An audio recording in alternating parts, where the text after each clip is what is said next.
A, B, C, 1, 2, 3.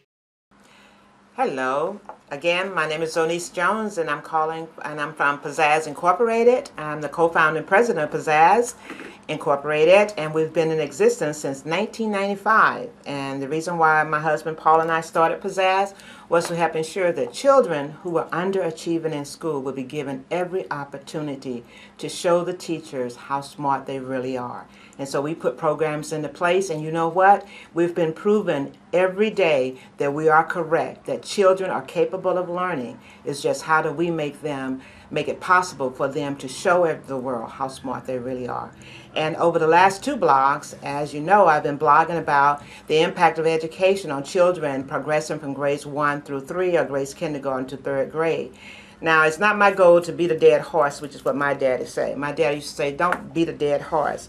But I just want to make certain that we fully understand the importance it is to ensure that our children are getting a quality education and that we're putting into place programs that will help to support them securing that education.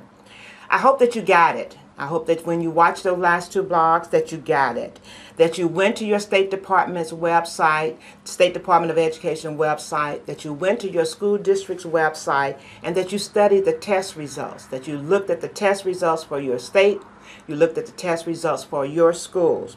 If you didn't, shame on you. It's one thing to talk about how the challenges of educating children. It's another thing to not seek out information to help improve in that particular area. We've learned from the past that our children are paying the price for our negligence because we are not at the helm when it comes to ensuring that they're getting a quality education. Knowledge is one thing again. Doing something is something totally different.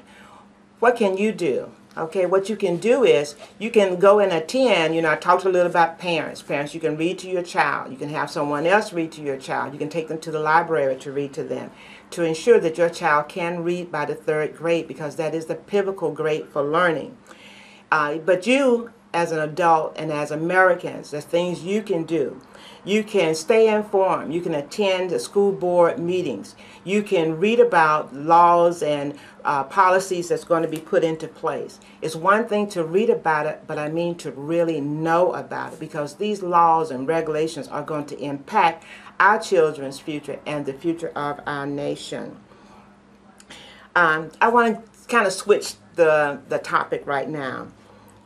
One of the most important things that I think that's been in the educational topic for the last maybe 12 years is education reform. Now, I don't know about you, but I'm from the old school.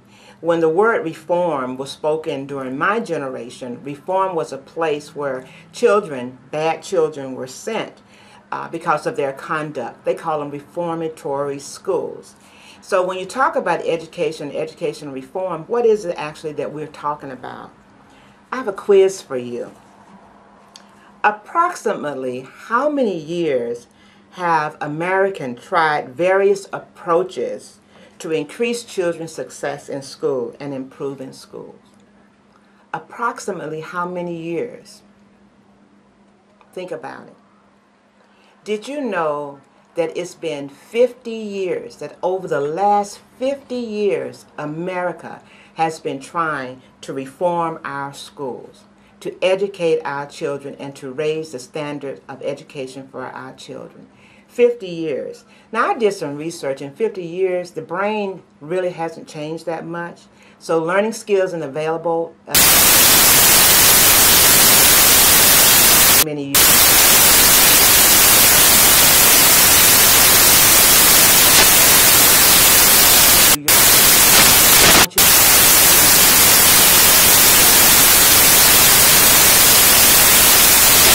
Failing.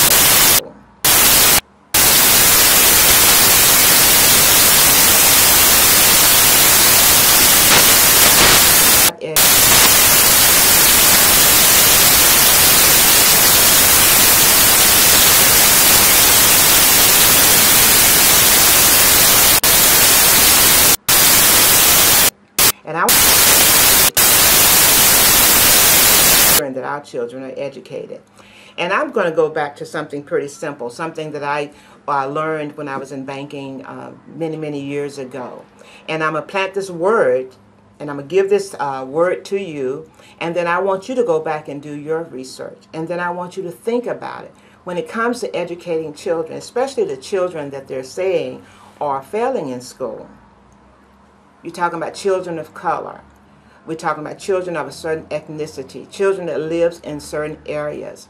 When we talk about educating the children, we have to ask ourselves the question, why is it that we're not succeeding?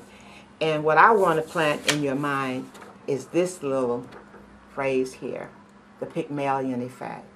And I want you to do the research on the Pygmalion effect. And the Pygmalion effect, I'm going to read this to you and then I'm going to end this blog. You know, I was asked today, well, what am I going to talk about? And you know what I said? I'm not really sure, but my spirit is telling me to talk about the Pygmalion effect.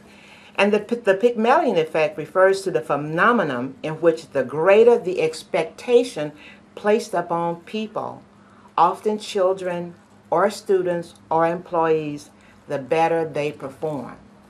So if educating children is not rocket science, and we know that every child comes to school with the ability to learn, then maybe it's not the books, the material, the instruction that is hindering our children learning, but maybe it's the Pygmalion effect. It's what we expect of our children. Do we expect that all children are capable of learning when they walk in the classroom? And do we treat them and educate them as though they are? Educating children is not rocket science. Until we make that realization, we will continue 100 years from now. There will be reforms in place, and there will still be a large percentage of children who are not learning. So I want you to think about that. Do your homework. The Pygmalion effect. 50 years of reforming our schools. 50 years of still having students, a large percentage of students failing in school. 50 years of the brain not changing. If the brain is not changing, I think we should change. Thank you, and I'll catch you next time. We're going to talk about reform.